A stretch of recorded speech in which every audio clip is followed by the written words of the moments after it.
kembali lagi di channel YouTube Tips and Trik Martabak. Channel yang akan bahas seputar informasi martabak. Jadi buat teman-teman yang pengen martabak yang berhasil, teman-teman bisa cek video-video pembahasan yang lainnya. Di situ gue banyak ngejelasin mengenai tips dan juga triknya dalam buat martabak ya. Oke, pada video pembahasan kali ini gue bakal ngejelasin mengenai kegagalan dalam buat martabak. Nah itu kan banyak jenisnya.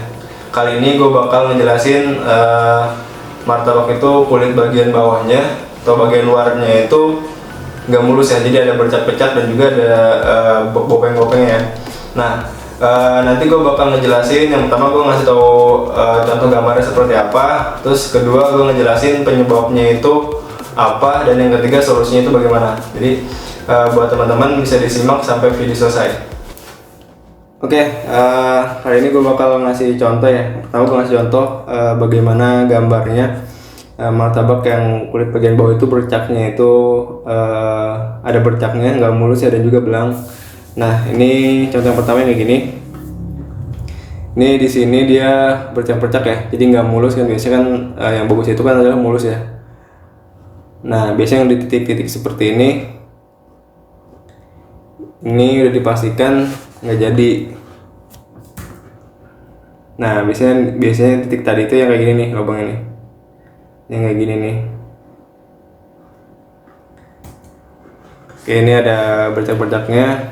Ini kalau udah jualan terus bentuknya kayak gini ya wassalam gitu kan, apalagi kan pembeli banyak terus ada pedagang ya, terus tiba-tiba martabaknya kayak gini, wah itu udah keringat dingin deh. Ini juga bisa menurunkan kepercayaan diri ya buat besok berjualan lagi.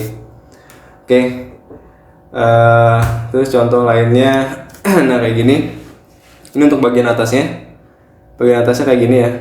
Ini nggak jadi nih ya, kayak gini nih biasanya. Nah ini untuk bagian bawahnya. Ini ada bercak-bercak terus juga belang ya, nggak mulus. Terus yang ini juga sama. Apalagi ini kulitnya mengelupas ya. Ini udah pernah gue bahas kenapa kulitnya bisa ngelupas. Teman-teman bisa cek di video yang lain. Terus juga ini kulitnya masih muda ya, tapi udah matang. Ini kurangan adonan. Oke, ini yang pertama gue kasih contoh gambarnya. Nah tadi gambar udah gue kasih tahu. Oke, terus yang kedua penyebabnya apa? Nah untuk penyebabnya kayak gini. Ini ada berapa? Penyebab yang pertama adalah bisa dari loyang yang dipakai. Nah untuk loyang yang dipakai ya. Nah ini kebetulan nih di depan gue ada loyang martabak biasa ya. Jadi di bagian loyangnya ini, di sini yang pertama itu loyang kotor. Jadi ada bekas sisa dari martabak sebelumnya. Nah itu bisa menyebabkan kayak gini. Jadi suhu apinya nggak stabil, itu yang pertama. Jadi harus dibersihkan terlebih dahulu solusinya. Terus yang kedua yaitu di loyang martabaknya itu ada minyaknya. Nah minyaknya ini bisa dari sebelumnya dipakai buat martabak tipker ya. Jadi martabak tipker itu kan ngasih blue band, olesan blue bandnya itu ya di loyang kan.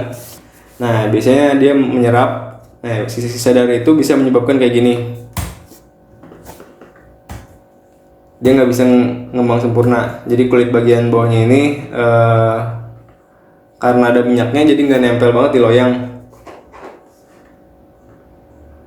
Atau juga minyaknya dari mana lagi selain dari martabak tipker? Nah minyaknya bisa dari lap yang dipakai. Biasanya kan setelah buat tipker itu kan loyang dipastikan benar-benar kering ya, dilap. Nah bekas lap juga bisa dipakai lagi. Nah itu juga bisa kena.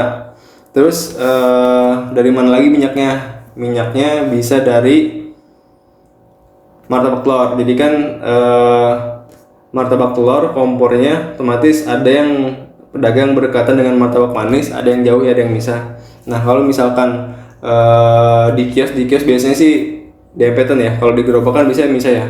Untuk martabak manisnya pakai kompor yang ada kakinya.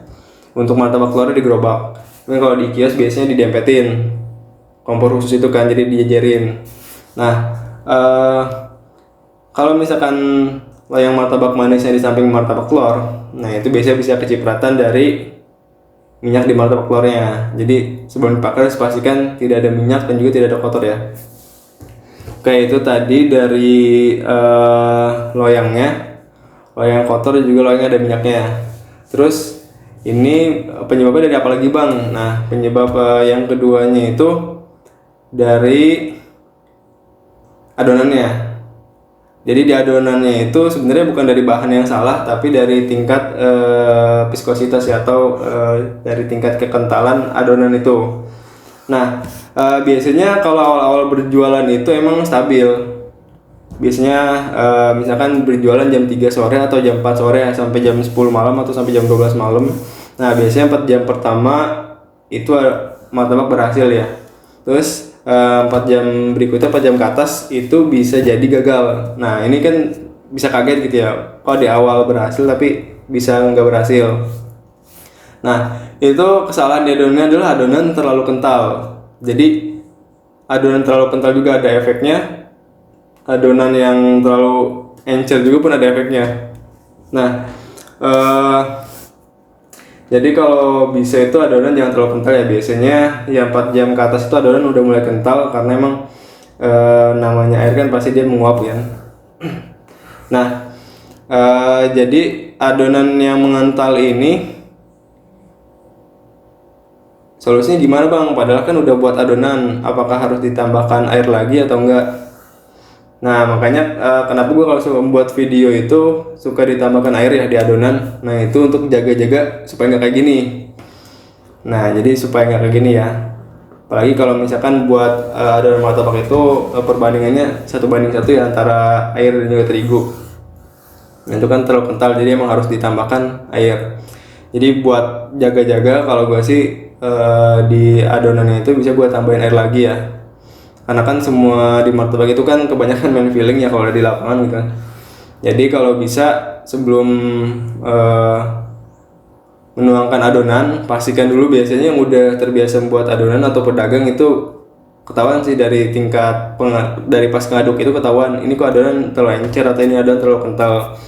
Nah, kalau adonan terlalu kental ya mendingin tambahkan air ya, supaya jadi reaksi dari BP dan BS nya itu nggak terlalu berat gitu, jadi dia bisa membentuk sarang.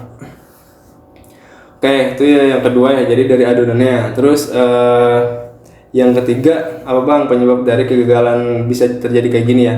Nah, yang ketiga itu terjadi karena terigunya itu biasanya pakai yang kemasan ya. Emang nggak semua pedagang atau yang buat martabak itu pakai kemasan pasti kayak gini, nggak semuanya, tergantung dia bisa apa nggak pakai terigu kemasan itu.